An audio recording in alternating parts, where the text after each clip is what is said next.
What is up, guys? Welcome back to Civic Minded. Today we're doing really a simple maintenance item that is changing the oil and transmission fluid in your 9th gen Civic.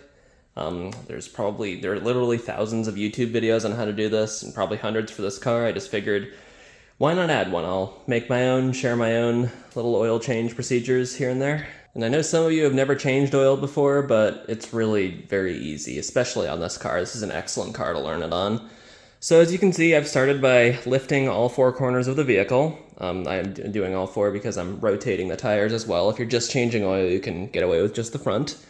But I jacked it up with my jack, put jack stands under there. There is a solid piece of metal right underneath the car that we can jack up on, and then just put the jack stands on the protrusions on the side.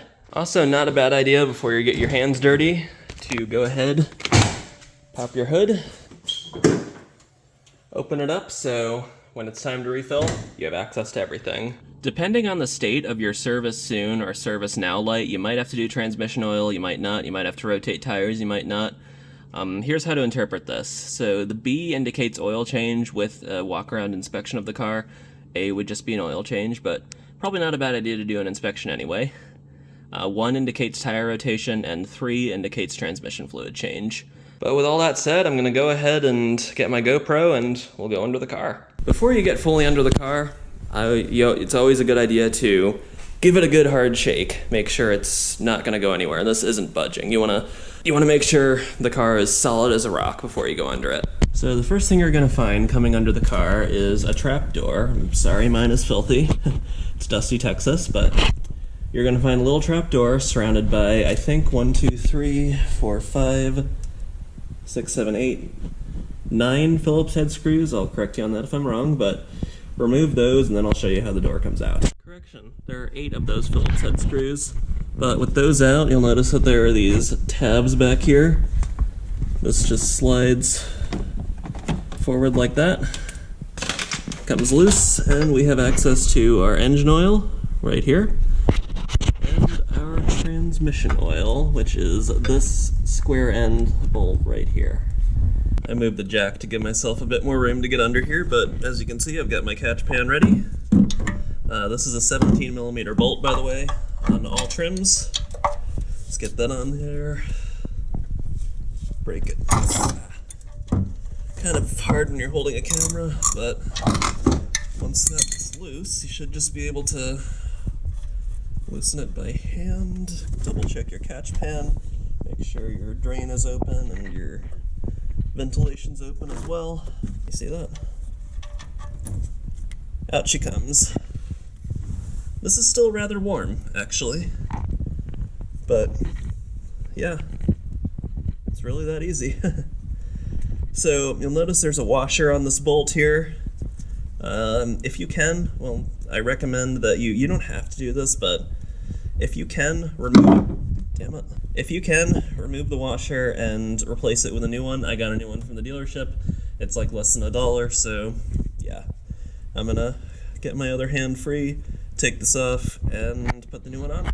And you see we're down to a trickle now, so I'm just gonna go ahead, reinsert this, and you just want to make this snug. Don't over tighten it, because this is just going into the oil pan, and it's very easy to strip.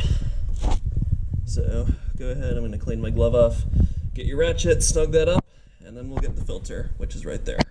Next step is to remove the oil filter, and for that I recommend getting a tool like this. You can get a specific wrench for this size oil filter. I will get a size on screen, but if you've got a tool like this, you'll be fine. To get the oil filter off, grab your tool, kind of hard with one eye in hand, but get your tool, get a grip on the filter like this, squeeze, and I think I'm going to have to do it with 2 hands, but just squeeze and start turning it counterclockwise. Oh, that actually started coming loose. So from there, okay, it's still kind of tight, but get your hand on the filter and it's going to start leaking oil. So, ow.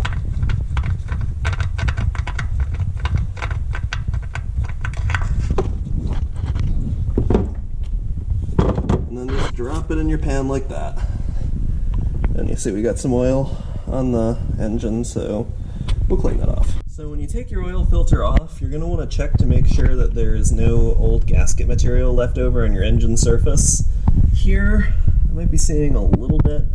I'm going to hit it with a paper towel just to be sure. Here's our new oil filter, and as you can see, I wrote the mileage on it.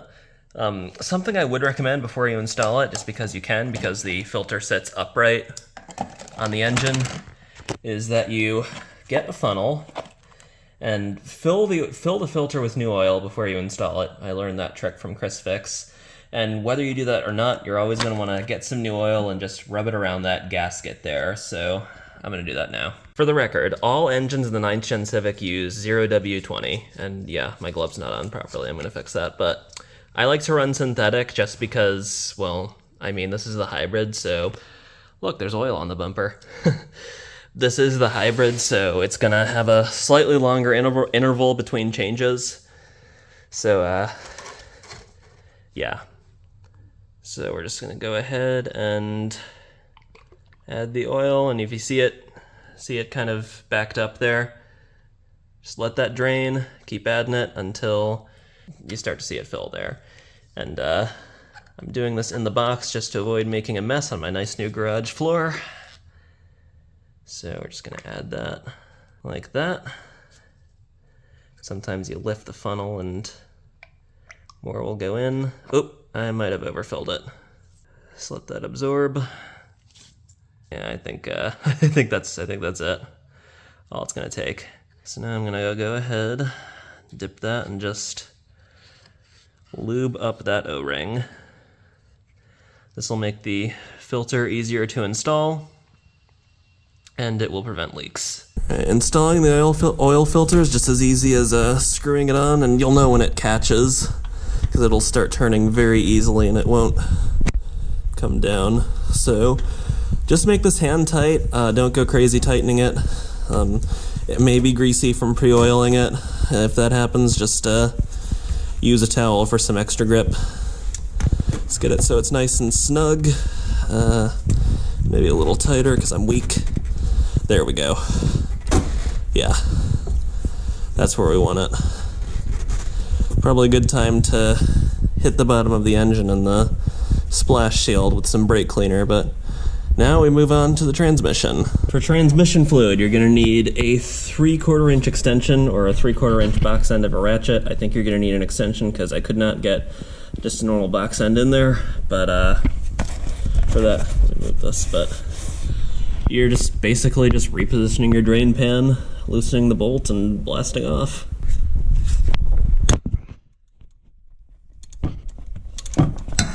It's pretty much the same as the oil. It's gotta have patience and a lot of upper arm strength. Yep. Well, I guess that's one way to start it. When you do recover your drain pan bolt, one of the nicest designs on a Honda is that their transmission drain bolts have the magnet right on the back of them. So clean that off. Look for any big filings. These look fine. But clean that off with a paper towel and reinstall it. Replace the washer if needed. And we'll go on to filling. So filling up the oil, you'll notice SAE 0W20. Fill cap is right here next to the dipstick. Dipstick's orange. You want to unscrew that, place it, and try to avoid staining your engine, but get a funnel, pop it right, and you won't be able to get it all the way down because there's like a strainer in there, but then just pop it down like that, and you can start filling. The Civic Hybrid, all years, take 3.7 quarts, or whatever that is in liters. I'll put that on screen. The others, I'll put that on screen as well. I have 4-quart bottles here, so the first 3 I'm just going to dump in like this. Just let that all go in. I'm also going to crouch down and make sure nothing's leaking onto the floor, just like that. And I deliberately picked the one I pre-oiled with as the last one because some of that went into the oil filter. I want to see how much we have left, so we get a perfect 3.7 quarts. So it looks like I'm going to go till about the 300 milliliter line because that's about 0.3 quarts. So add some, check it, add a little more. Hear it gurgling in there. Add some. Yeah, we're right at 300, so I'm gonna check the dipstick now. It's easy as pulling it out, wiping it off, fumbling with it a bit, reinserting, pulling it back out,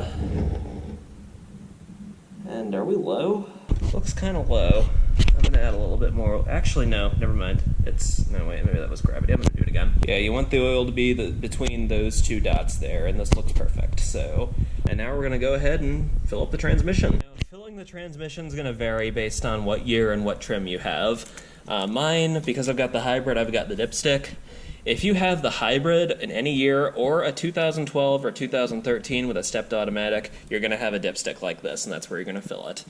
If you have a manual transmission of any year or a 2014-2015 with a CVT, which is the automatic infinite continuously variable transmission, so the non-hybrid CVT, you're going to have a fill plug here, and then you're going to have a check bolt on the bottom of the transmission. Well, not on the bottom of the transmission, but you're going to be accessing a check bolt via the bottom of the transmission. So, and also the fluid you're going to need is different. So this stuff is only if you've got the hybrid. So use Honda CVTF if it's the hybrid. If it's the stepped automatic, you're going to use ATF D1 or whatever that is now. If it's the manual, you know what? I'll just put it on screen. And if it is the 14-15 CVT, it is HCF2. So we're just going to pull the dipstick out, get a funnel in there, and let me find one. Okay, I'm going to block this with my shadow, but I've got my special transmission funnel in there, and I am just going to add the transmission fluid. Just like that. The hybrid takes 2.95 quarts. I'm going to round it up to 3. Right into the transmission. Let it completely empty. Yeah. That's pretty much it. And then from there, we can simply reinsert the dipstick, pull it out. Maybe I didn't get that much, but we're filled up to the cold line, so I think that'll do it.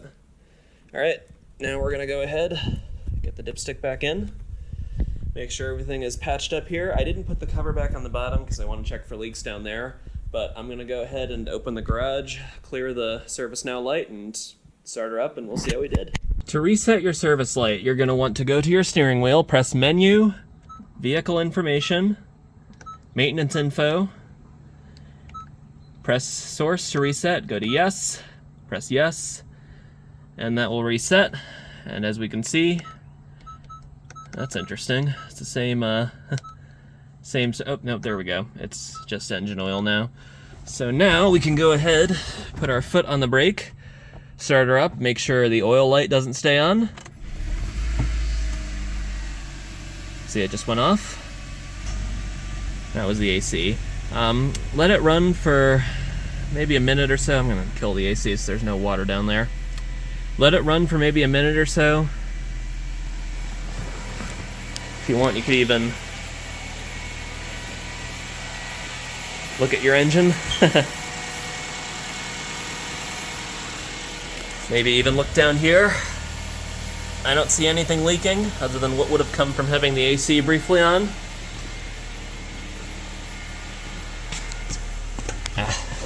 Clean up your car, keep your car clean. It's a nice car, we want to keep it clean. And then you can simply turn it off. Your oil change is complete. Oh, wait, before that, well, we want to check our fluid levels again. Oil looks good. Make sure your car is level when you check it. The transmission fluid looks like it went down a bit. That's normal. I'm going to pick up some more while I'm out today. I don't have any more, but yeah. Now I want to go back under the car and check for leaks. So I'm going to look at the oil drain bolt. So the oil drain bolt looks good. There's a droplet on the filter. I'll clean that off, tighten it a bit more. And the transmission drain bolt looks good. So I think we're good. Now we can go ahead and put the trapdoor back on and rotate the tires, and we're done. Rotating your tires is pretty much as easy as unbolting, moving to the front, unbolting that one, moving that one to the back, rebolting, torquing down in a star pattern to 80 foot-pounds.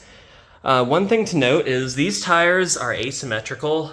You notice there's that, like, the front side, so to speak, is different from the back side. If that is not the case on your tire, if your tires are symmetrical, you're actually going to want to move the front straight back, move the backs forward, and switch sides. Also, if you've taken all four wheels off the ground where you won't have any locking up front, the other side, that is, if you try to loosen this tire, it's not going to be locked by the other side, so it's just going to spin freely. What I would recommend is that you get some textbooks. Sorry, I can't talk today. Weigh them on your brake pedal, like that. Notice the brake lights came on, and the headlights because I opened the door, and then can't move it. So, and if it's just the rears, you can have the parking brake on for that, so yeah. Something else I would recommend after rotating your tires is that you check the pressures, which they'll be different for each trim, and fill or let air out accordingly. And then to recalibrate your tire pressure monitoring system, which there are no sensors built into the wheels, tire pressure monitoring is done via ABS sensors. You're just going to want to go Menu, Customize Settings, TPMS Calibration, Initialize, and then Yes. And that's that. That will turn your TPMS light off if you've got that. And yeah. And that's pretty much it. That's how you do basic maintenance on pretty much any Honda, or really any car if it's got an easy transmission like that. Like I said, you may only need to do oil, you may only need to do tires, you may only need to do the transmission. Just check if there's no display like that, check your owner's manual to see what the interval for everything is. I think the standard interval for a transmission is every 30,000 miles or so. Oil on the Civic Hybrid is every 10,000 miles. I believe it's shorter in the other models, particularly the SI. I could be wrong, don't quote me on that. Anyways, hope you guys like my new garage. It's still kind of unpacking, but we're getting there. And over the next couple of days, you're going to want to be checking the oil level pretty regularly. Just make sure it hasn't gone down, because there are spots of the engine that it's not going to fill right away when you fill it from there.